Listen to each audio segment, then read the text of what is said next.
What's going on, hip hop fans? Welcome to another edition of Hip Hop Head. My name is Julian Williams. I'm going to do a review for Eminem's new album that just came out last Monday, Recovery. So far, other reviews for the album have been very mixed. And me, I'm going to give the album 4 mics out of 5. A lot of people don't really like this approach that Eminem has with this album, Recovery, compared to his last few records, which began in 1999 with the Slim Shady LP, and on to Relapse, he had kind of a humorous approach to hip-hop, which was great for the genre. He had a very humorous approach, but along with that humorous approach, he was very lyrical, and he had different styles of where he could rap. Eminem, of course. And not to mention, he had the support of a lot of the big hip-hoppers and has a huge fan following. Before he did have the record for most albums sold in like a week with the Marshall Mathers LP. And on this album, you're not gonna hear songs like we heard in the past, like The Real Slim Shady, My Name Is, Without Me We Made You. We're not gonna necessarily hear songs like that in this record. This record is more heartfelt, and not only is it heartfelt, but there's a lot of great wordplay within the record. See, this is a record that many hip-hop fans, especially Eminem fans in general, would not expect from Eminem. But hardcore hip-hop fans can appreciate the different approach lyrically that Eminem has with this record. So the reason that I gave it 4 mics out of 5 is because I like the wordplay of the record. I like his wordplay metaphors. I like how he has a story on this record, because this record, you kind of get the story and the gist of it, and the gist of that story coming in like the first 6-7 records. And on top of that, he has different producers on this record. There's only one Dr. Dre track, which was so bad, which was the 13th track of the album, and I'll admit it was my favorite track. So bad that was my favorite Eminem track on the Recovery album. But as well, I do like Not Afraid. I like Love the Way You Lie. I even like White Trash Party. I like Not Afraid. I like Not Afraid. Of course, that's another one of my favorite ones on the album. I do like No Love featuring Lil Wayne.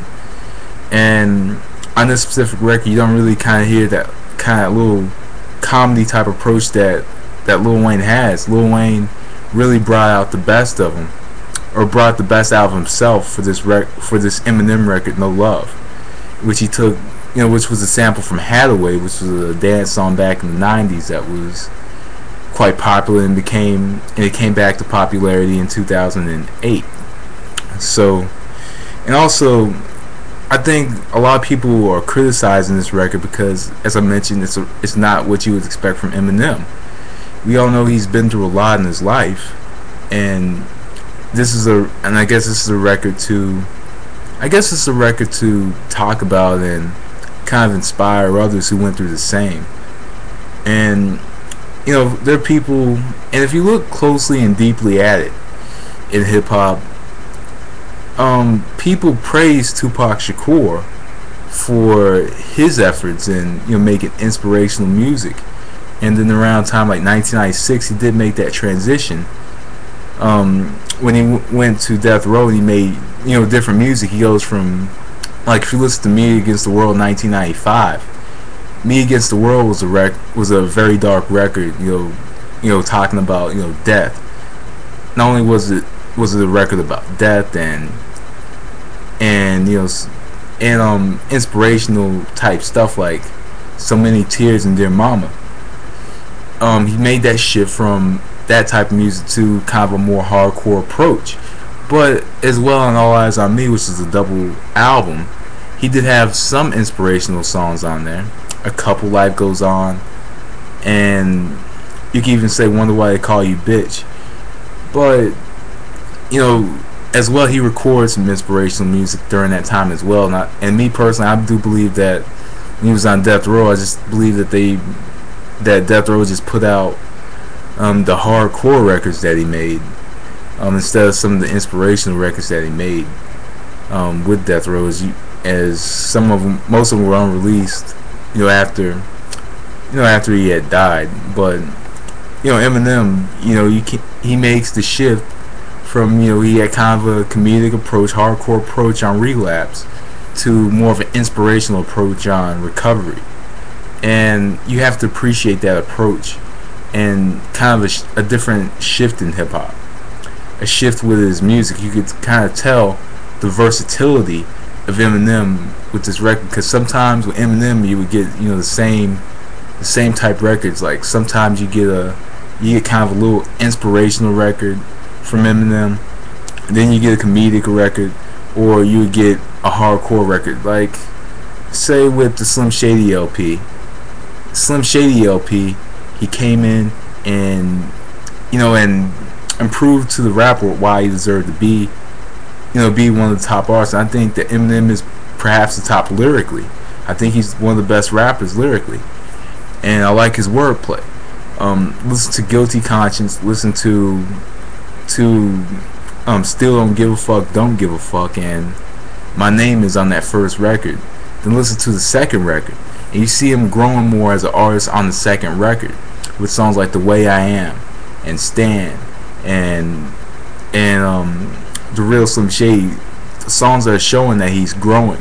And Real Slim Shady was kind of like My Name Is, I'll admit, but Marshall Mathers LP and Eminem Show, he's kind of showing more growth as an artist and more of a range as an artist. And all those in that growth from those records led up to Recovery. And I do like the album cover as well, because it does explain the record very well, where he's on the road and he's walking, because he's on that road to recovery.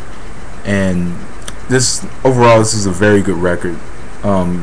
Inspirational songs, very heartfelt, and I guess one has to understand it to, or be a true hip hop fan or Eminem fan, to realize that he's gone through a lot to be here today, and he's explaining that story to fans.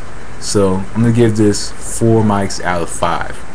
Anyway guys, thanks for watching. Peace.